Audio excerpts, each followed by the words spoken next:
In the grand scheme of the Galactic Confederation, peace talks were supposed to be boring. That was kind of the point. Boring meant predictable, but predictable meant safe. Safe meant everybody got to keep their various anatomical appendages attached to their bodies, where they belonged. Admiral Krickner of the Zalaxian Diplomatic Corps had supervised exactly 247 peace negotiations in her distinguished career. Her sixth tentacled from had stood tall through territorial disputes. Between the methane-breathing Quibbons and the crystalline of X, she'd mediated trade agreements between the hive-minded Krawl and the fiercely individualistic Tontox. She'd even once prevented nuclear war by convincing the Togo Republic that the Mixian Empire's ambassador had not, in fact, insulted their spawning rituals, but had merely suffered from an unfortunately timed facial spasm. But this was different. I don't care if the Crystonians have been fighting the Durex for 3 centuries. Crick goggled into her communication device, all 6 eyes blinking in sequence to indicate extremistus. Find me a solution that doesn't involve planetary annihilation. Her assistant, Glob, a gelatinous being who had the unfortunate habit of leaving slime trails on important documents, wobbled nervously. Admiral, we've tried everything in the Diplomatin book. The Crustononians refused to acknowledge the Durax as sentient, and the Durex have already composed victory songs about the extinction of all Crustononians. They've even set them to catchy tunes. Crix slumped over her hovering desk, her normally vibrant purple skin fading to a dull lavender. This conflict has destabilized 3 sectors. If we don't find a solution, the Galactic Council will intervene directly. She shuddered, her tentacles curling tightly against her torso. You know what that means? Bureaucracy, Glob whispered, a small bubble of terror forming at his crown. Exactly. Forms in triplicate with Theod-style quantum signatures. Krickner's voice dropped to a horrified whisper. The kind that give you temporal displacement if you make a mistake. Glob oozed backwards slightly. We need a miracle, Admiral. Krickner's central eyes narrowed thoughtfully. No. What we need is something neither side expects. Something so unexpected that they'll be too surprised to continue their conflict. Like what? We've tried neutral mediators from 57 different species. We need something unpredictable. Something that will shock both sides into cooperating just to protect themselves from the alternative. Her tentacle reached for the secure database terminal. Computer, show me all list of sentient species not currently affiliated with the Galactic Confederation. The holographic display flickered, scrolling through obscure species from the galactic fringe. Krieger scrolled past the gases to easily ignited intense situations. The telepathic ghoul, ethical concerns about privacy, and fetine-dilated specimens who took 50 years to form a single sentence. Then she saw it. A small, insignificant planet on the edge of a spiral arm. Fine inhabitants called it Earth. Computer, give me a brief on these humans. What followed was a security brief that made all 6 of Krixma's hearts skip simultaneously. Perfect, she whispered, a dangerous gleam in her eyes. Glob, contact the humans. We need one of their diplomats immediately. Glob quivered. But Admiral, if this report is accurate, they're exactly what we need. Crick's skin brightened to a confident violet. When conventional diplomacy fails, you don't need another diplomat. You need a threat. 3 weeks later, Crick stood in the Confederation's grand spaceport, nervously adjusting her formal tentacle wraps. The human ship had just docked, and according to protocol, she should be feeling optimistic about this new diplomatic avenue. Instead, she was desperately trying to remember if her species' life insurance policies covered death by diplomatus innovation. Admiral Glob oozed up beside her. The human representative has arrived. Excellent. Creek lied, wondering if it was too late to request a transfer to waste management on Sector 9's asteroid mines. The airlock hissed open, and Creek steeled herself to meet the legendary human. Based on the security briefs, she expected a terrifying creature perhaps 8 feet tall with razor-sharp claws and acidic saliva. Instead out walked, well, something disappointingly ordinary. The human stood on 2 legs like many species had only 2 arms. ending in primitive 5-digit manipulators, and possessed a single head with a bizarrely flat face. At about 5 feet 10, Commander Thomas Jenkins was downright underwhelming. He, the human, said, extending one of its manipulators, "Commander Jenkins, Earth Diplomatic Corps." "Call me Tom." Krieger hesitantly wrapped a tentacle around the offered appendage. "Admiral Krix, Galactic Confederation. On behalf of our governing body, I welcome you to Celestial Station Alpha." Jenkins grinned, revealing flat, obviously inefficient teeth. "Nice digs.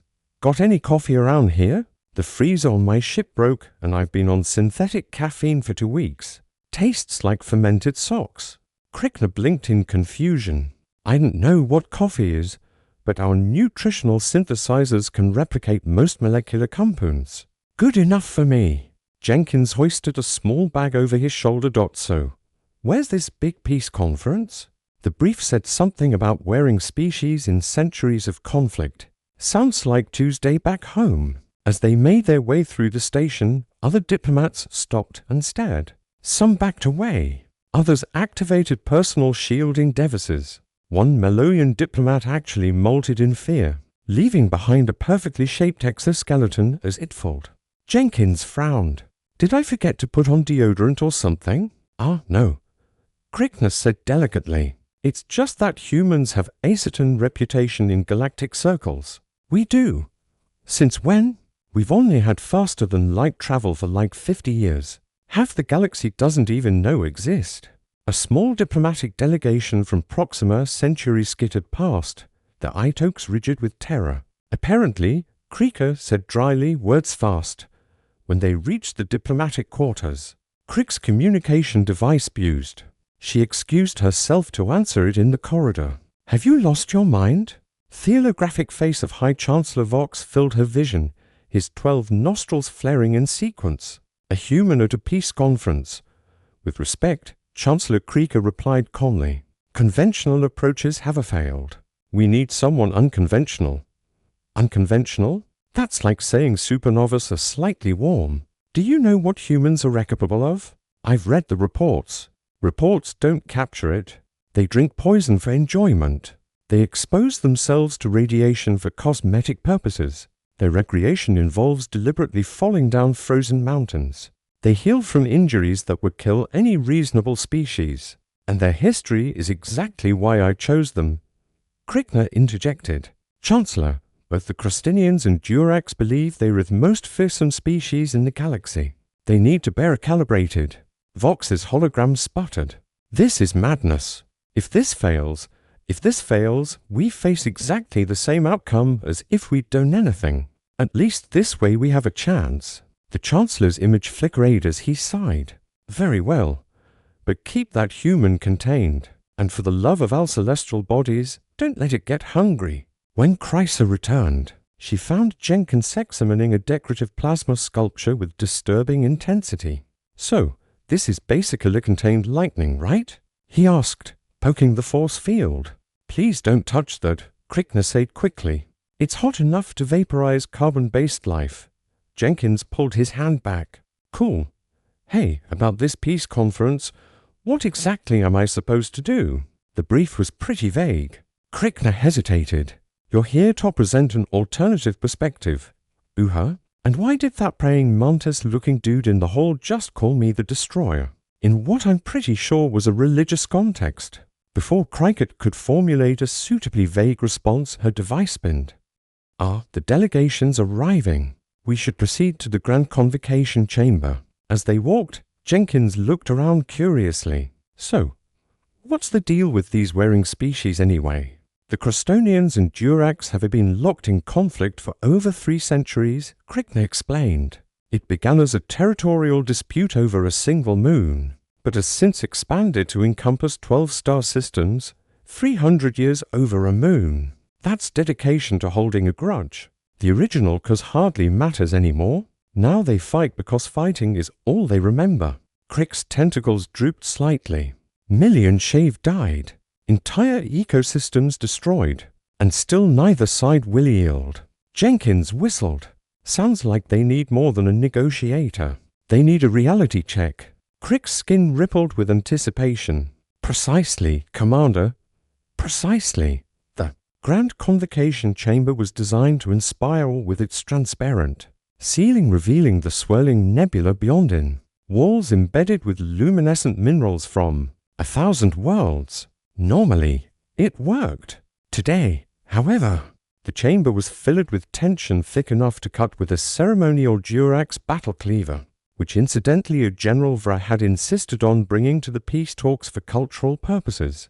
I will not sit across from these gelatinous abominations, thundered General Vra, his exoskeleton clicking with beryllicontained rage. Standing nearly 8 feet tall, the insectoid Durax general dominated his side of the chamber. His compound eyes reflected the light in fractured patterns, and ceremonial battle scars etched into his carapace glowed an angry red. From the opposite side, Ambassadorkin of the Crustinians rippled indignantly, her translucent body changing from peaceful blue to irritated orange. We find your solid state equally revolting, General. The universe clearly intended consciousness to flow freely, not be trapped in rigid forms. Between them, Duke Porridge of the neutral systems adjusted his 17 decorative sashes inside dramatically. A member of the aristocratic Flabians, Porridge resembled nothing so much as a sentient collection of purple bubbles. With extraordinarily good posture, if we could please maintain decorum, he drawled, his bubbles quivering with practiced indifference. Some of us have galavants to attend later. Krykna cleared her throat, or rather vibrated her speech membranes in its Axian equivalent. Esteemed representatives, before we begin formal negotiations, I would like to introduce a special mediator who brings a unique perspective to our talks. The chamber doors slid open and Commander Jenkins strolled in, sipping from a container of what the station synthesized had approximated as coffee. Judging by his expression, the approximation was poor. The reaction was immediate. General Vra's antenna straightened in alarm. Ambassador Quinn solidified slightly, a sign of extreme distress in her species. Duke Paul's bubbles compressed so quickly that he briefly decreased in volume by 30%. What is General Vra is that? This creaker said with forced cheerfulness is Commander Thomas Jenkins of Earth, our impartial mediator for these proceedings. Jenkins raised his cup in a casual salute. Music's up! Ambassador Quinn rippled violently. A human here in a peace conference. This is an outrage. I didn't realize the Confederation had developed a sense of humor. General Vrax clicked sarcastically, though his claws remained suspiciously close to his battle cleaver. Duke Porridge simply floated backwards several feet. Jenkins looked around, confused. Okay, I'm starting to get a complex here. What exactly is Evrione Sprobolum? The problem, Ambassador Quinn gurgled, is that inviting a human to peace talks is like bringing a supernova to a candle-lighting ceremony. Indeed, General Vra agreed, momentarily, united with his enemy by shared horror. Your species is legendary for its unpredictability. Jenkins frowned. Lady, I got to tell you, until 3 weeks ago, we thought we were alone in the universe. How exactly did we develop this reputation? A tense silence fell over the chamber. Finally, Duke Porous Bubbles rearranged themselves into what passed for a diplomatic smile. Perhaps he suggested we should begin with the traditional exchange of cultural information, since our human mediator seems unaware of certain galactic realities. Crix seized on this suggestion. An excellent idea. Let us proceed to the introductory banquet where we can become better acquainted. As they moved toward the adjoining banquet hall, Jenkins leaned close to Krykna. Seriously, what's going on? These folks are acting like I'm going to eat them or something. Krykna's skin turned to pale lavender. Well, actually, there is the incident in the galactic database about humans and their barbecues. Barbecues? What do Jenkins stop short? Wait, you don't think we eat sentient species, do you? Of course not, Krix said quickly. Too quickly, though. There is some debate about your classification of sentient. Jenkins groaned. This is going to be a long conference. The banquet hall was set with an array of nutritional options suitable for all metabolisms present. General Vra crunched on crystallized minerals. Ambassador Quinn absorbed nutrient mist through her semi-permeable membrane. Duke Porridge elaborately siphoned something fizzy into his uppermost bubbles. Jenkins stared at his plate, which contained what appeared to be moving purple cubes. Is this supposed to be alive? He asked. Of course not, Krickner assured him. It's synthesized protein structures programmed to maximize surface area during consumption. Very efficient. Jenkins poked one cube and it squealed. Right, he said, pushing the plate away. I'm suddenly not hungry. General Vra's mandibles clicked in what might have been amusement. Does the human find our fare unsuitable? Perhaps it prefers something still struggling. Actually, Jenkins replied with a sudden grin. I was just thinking how familiar this Alice. Reminds me of diplomatic dinners back home. Everyone pretending to enjoy food while secretly plotting how to stab each other in the back. A shocked silence fell over Theatable. How refreshingly direct Duke Porridge commented, his bubbles darkening with interest. See where I come from, Jenkins continued, leaning back in his chair. We figure if you're going to sit down with someone you hate, you might as well be honest about it. You too. He pointed between General Vra and Ambassador Quinn have been fighting so long you've forgotten why. But you're still here, which means some part of you wants this to end. Ambassador Quinn solidified indignantly. The Crustinonians remember every atrocity committed by the Chitnus monsters, and the Durax Hive remembers every treacherous act of the Formless Zones. General Vrax countered. Great, Jenkins said cheerfully. So, you both have excellent memories.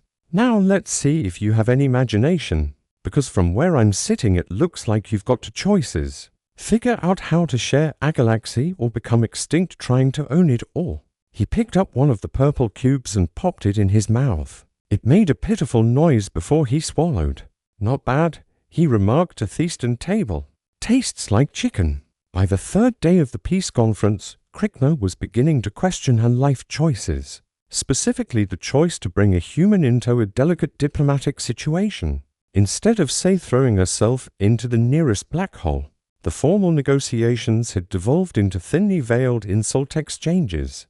General Vrax had threatened ritual disavowalment 7 times. Ambassador Quinn had twice dissolved into a puddle of rage requiring emergency rehydration.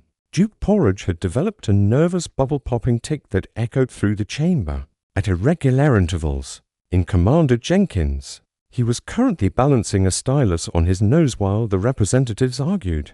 The Omega sector is right for literatory. Ambassador Quinn insisted, her form rippling aggressively. Our people have cultivateth nebula gardens there for generations. Nebula gardens that grow on Drax mining platforms. General Vra counted, his mandibles clicking furiously. Platforms built with resources extracted from our moons. The moons you illegally occupied after the Treaty of Xandar. The treaty your infiltrator saboted. Pop. Duke Porridge nervously burst another bubble. Jenkins finally removed the stylus from his nose and stood up. Okay. I've hard now. All eyes compound gelatinous and bubble-based turn toheme. You know what your problem is, Jenkins said, pacing around the table. You're both so busy being right that you've forgotten how to be smart. General Vra's antenna twitched dangerously. The human dares question our intelligence. Not questioning it, just wondering where you're hiding it. Jenkins leaned against the table. Let me break this down in human terms. You're fighting over rocks in space. Meanwhile, there's a whole galaxy out there full of rocks. Really nice rocks. Rocks nobody's fighting over. Ambassador Quinn solidified with indignation. The territories in question are sacred ancestral holdings. Sacred because people died for them, or sacred because they're actually valuable. Jenkins countered, because from what I can tell, you've both spent 3 centuries and countless lives fighting over real estate. That's now so bombed out and polluted from warfare that nobody can actually use it. The chamber fell silent except for soft pop of one of Duke Porridge's nervous bubbles. The human has a point. The Duke ventured cautiously. General Vra slammed a claw on the table. The Durax do not abandon their objectives. We will fight until that's when the ceiling explode. Debris rained down as 6 figures in environmental suits crashed into the chamber on jetpacks. Before anyone could react, they deployed weapons, not standard blasters, but something far more sinister. Molecular destabilizers. Krickner shouted in horror. Everyone take cover. The assassins fired indiscriminately. A beam narrowly missed Ambassador Quinn, hitting the wall behind her and instantly reducing it to its componentons. Duke Porridge squealed as another beam passed through his lower bubbles, temporarily dispersing them. General Vrax had already drawn his ceremonial battle cleaver and was attempting to deflect shots, Isaac's skeleton providing some protection. The security forces were scrambling to respond, but the attack had caught everyone by surprise. Everyone except Jenkins. With a speed that seemed impossible for his species, the human vaulted over the conference table, grabbed a decorative plasma sculpture, and hurled it at the nearest attacker. The sculpture, the same one he'd been warned, could vaporize carbon-based life shattered against the assassin's helmet, short-circuiting their systems in a shower of sparks. "Crixner!" Jenkins shouted. "Emergency protocols." Shaking off her shock, Krieger slapped the emergency panel. Gravity in the chamber reversed instantly, a standard Confederation security measure. Vine-prepared assassins were thrown toward the ceiling, their jetpacks working against them, all except one, who managed to adjust and took aim directly at Ambassador Quinn. Jenkins launched himself through the Zurich environment like he'd been born in space, tackling the assassin midair. They grappled briefly before Jenkins did something so shocking that everyone, diplomats, security, and remaining assassins alike, froze in horror. He bit the assassin's environmental suit, ripping through their material with his teeth. The assassin panicked as their atmosphere began venting, and in the confusion, Jenkins wrestled away their molecular destabilizer and calmly shot them in their jetpack. The resulting explosion was small but effective, rendering the attacker unconscious. Within moments, security forces had contained the situation.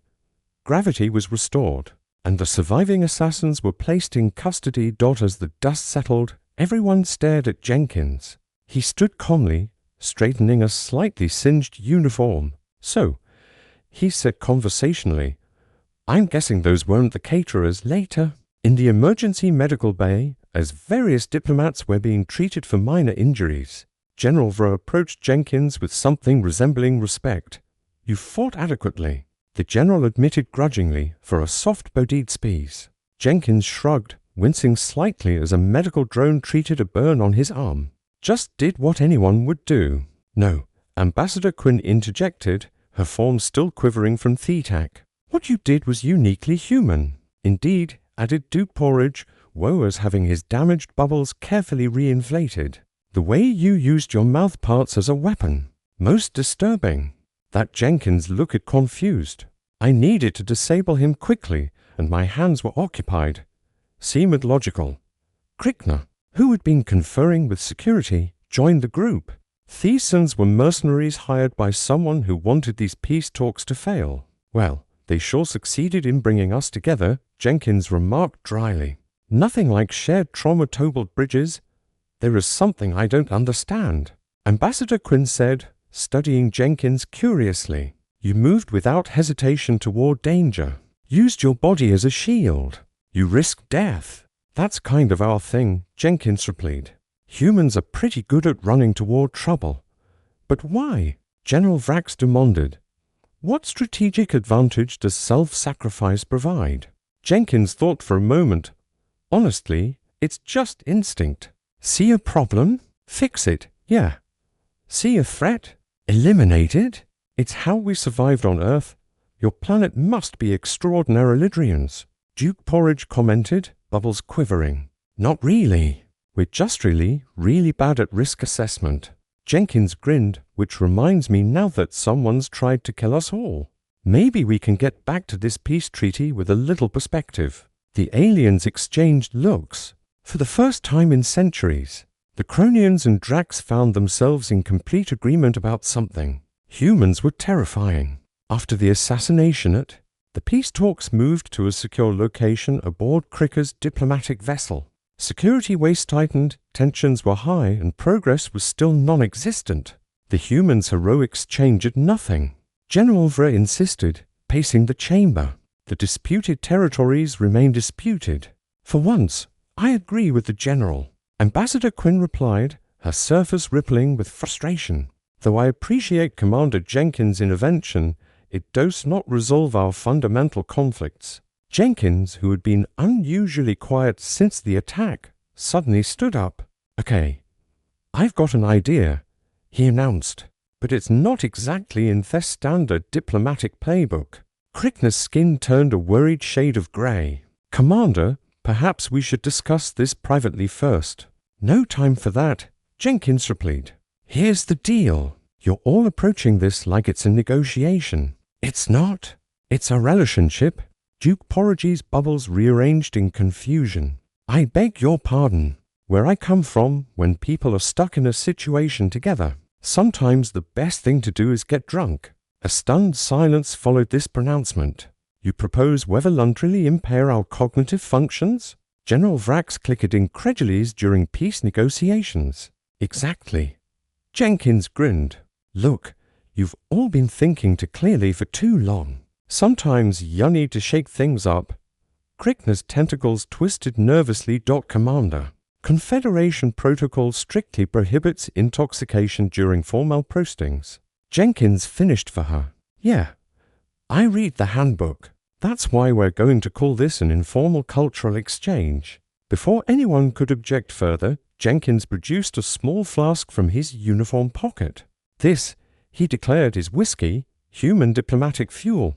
You brought poison to peace talks. Ambassador Quinn's form rippled with alarm. It's not poison if you enjoy it, Jenkins countered. And where I come from, sharing a drink is a sign of trust. So, who's first?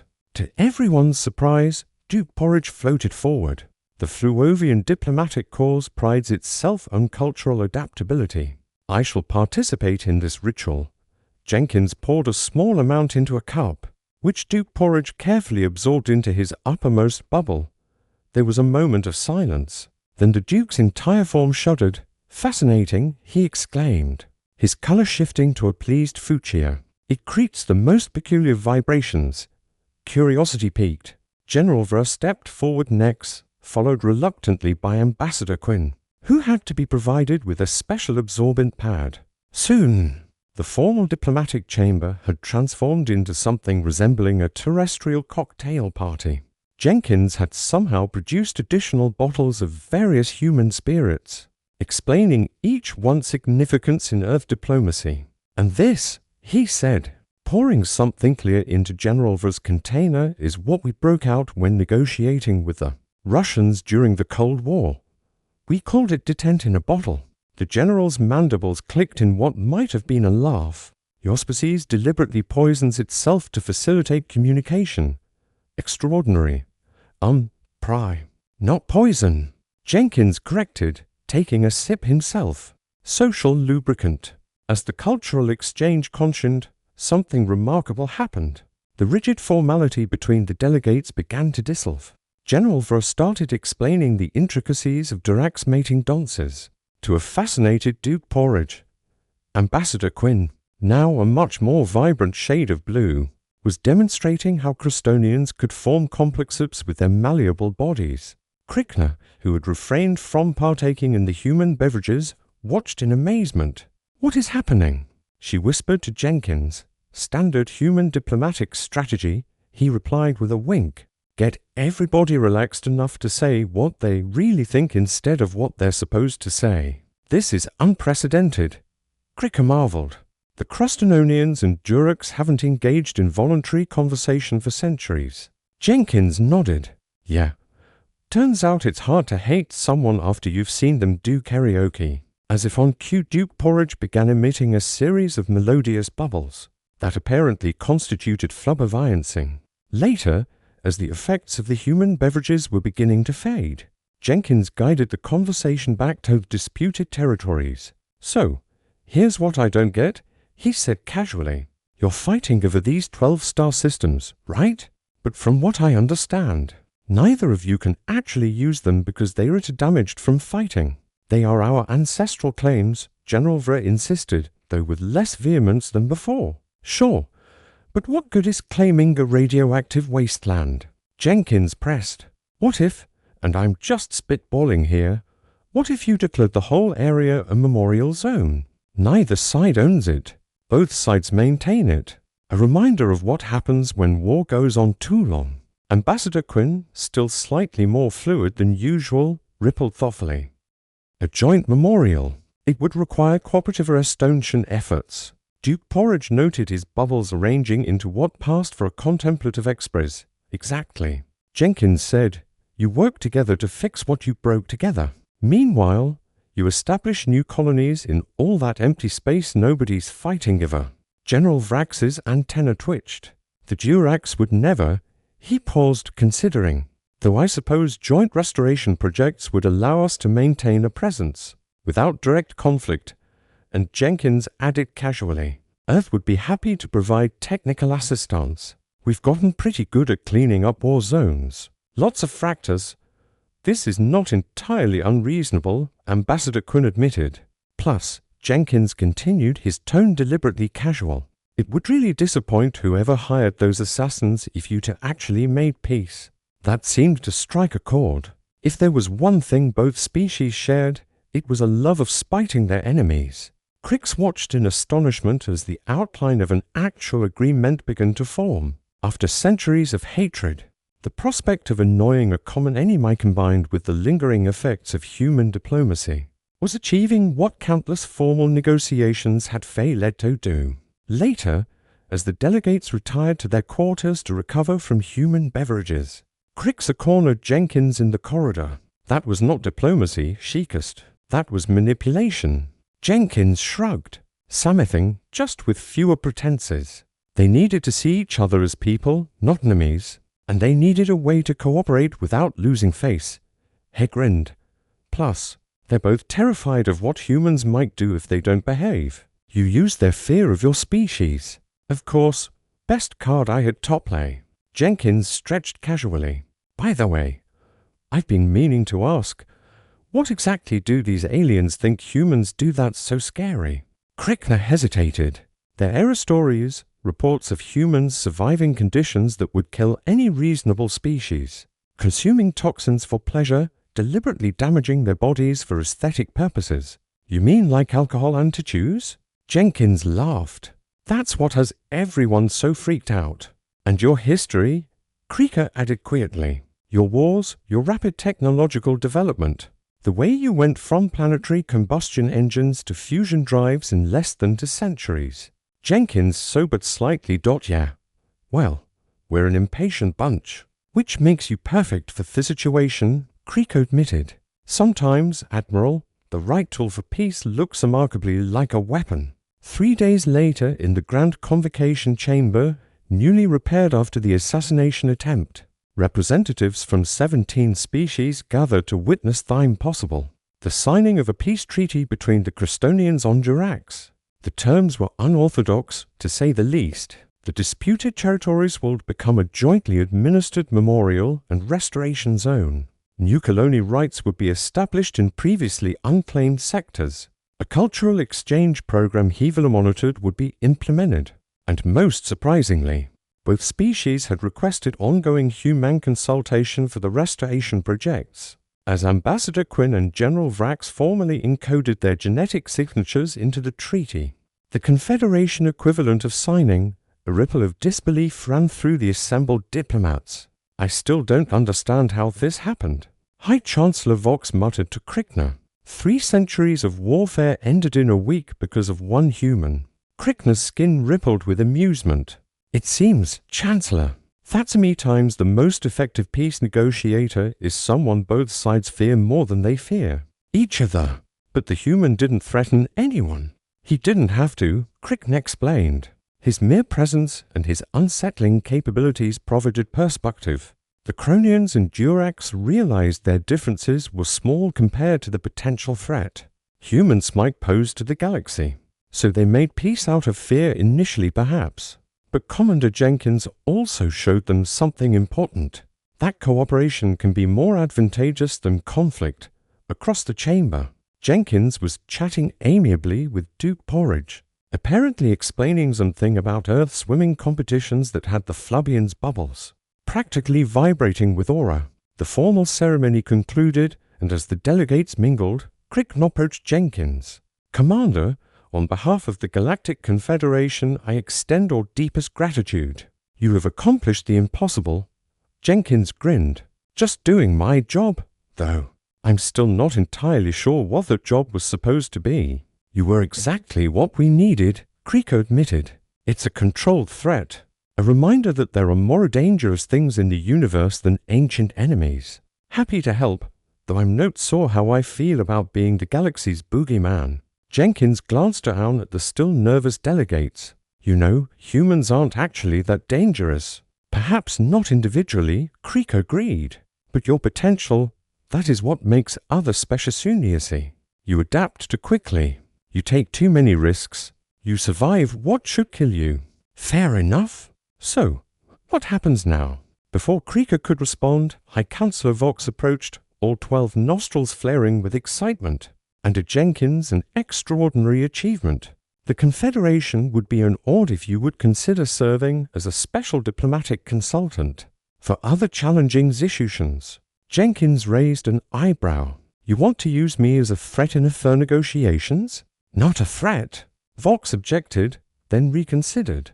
"Well, perhaps a deterrent, a reminder of what cooperation can achieve, and what refusing to cooperate might unleash upon the galaxy. You want to point at me and say, 'Behave, or the humans will get involved.'"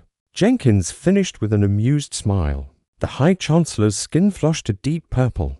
"I would phrase it more diplomatically, of course, but essentially yes."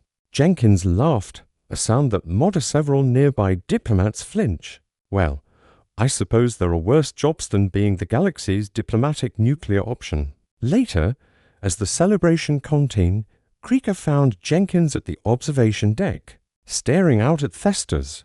"You seem contemplative, Commander," she said, sliding up beside him. "Just thinking about perspective," he replied. "All these species, all these civilizations. Back home, we thought we were alone in the universe. Turns out we're just the scary new neighbors nobody wants to talk to." "Not scary," Krikna corrected. "Unpredictable. There's a difference. Is their fear a response to a known threat? What the galaxy feels toward humans is something more akin to respectful caution." Jenkins snorted. "That's a nice way of saying everyone's waiting to see if we blow ourselves up or take over the galaxy." "Perhaps," Kriko admitted. "But today you showed the Confederation something important about humans, your capacity to create peace, not just ours, by threatening chaos, by showing alternatives, by thinking differently." Cricksmith's tentacles gestured toward the celebration. "Look at them. Theonians on Darax are actually conversing voluntarily after 3 centuries off-war." Jenkins nodded slowly. "I guess sometimes you need an outside perspective to realize how ridiculous your problems look." "Exactly. And that is why the Confederation needs humans not as weapons, but as recalibrators." Before Jenkins could respond, their conversation was interrupted by General Vera, who approached with what appeared to be a ceremonial weapon. "Human," the general said formally, "the Durax Hive wishes to present you with this token of our respect." He extended the gleaming blade. "It is a warrior's honor given only to those who have demonstrated exceptional survival potential." Jenkins accepted the weapon with appropriate gravity. "I'm honored, General. The blade has been in my family for 12 generations, Vrax continued. "It has tasted the fluids of 17 species. That's disturbing but impressive." Not to be outdone, Ambassador Quinn approached, her form shimmering with formal patterns. "The Crestonian Collective also wishes to present a gift." She extended a small pulsing orb. "This is a memory crystal containing the collective experiences of our first contact with other sentient species. We believe humans will find it educational." "Thank you," Jenkins said, accepting the gift cautiously. "I'll make sure it gets to the right xenoanthropologists." As the 2 former enemies moved away, still carefully maintaining distance from each other, Jenkins turned back to Krikna. "So, this is diplomacy, huh? Get everyone drunk, scare them a little, and accept weird gifts." In essence, Krikna agreed, her skin rippling with amusement. "Though I believe you have introduced several innovative variations to the standard protocol. Wait until they see what we do at the after-party." Jenkins grinned. The High Chancellor approached again, this time with an official-looking datapad. "Commander, if Yao would consider our offer to serve as a special consultant, the Confederation would be most grateful. We have several ongoing conflicts that might benefit from the human approach." Jenkins pretended to consider this for a moment, though his mind was already made up. After all, how often did a person get the chance to represent their entire species to the galaxy? "Chancellor," he said finally, "I accept on one condition." "Name it." "In every future peace negotiation where humans are involved, the Confederation includes the following warning in the official documentation. Caution.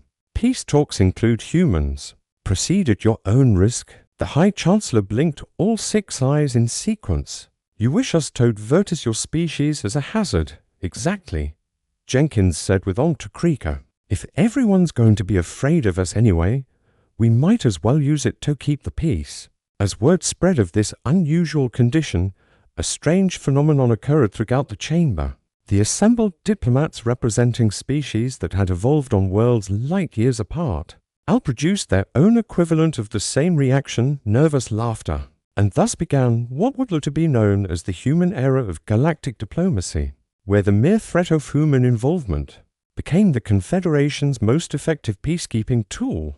After all, why continue fighting each other when there were humans out there just waiting for an invitation to your conflict, ready to solve your problems with their bizarre methods, terrifying biological capabilities, and completely unpredict solutions?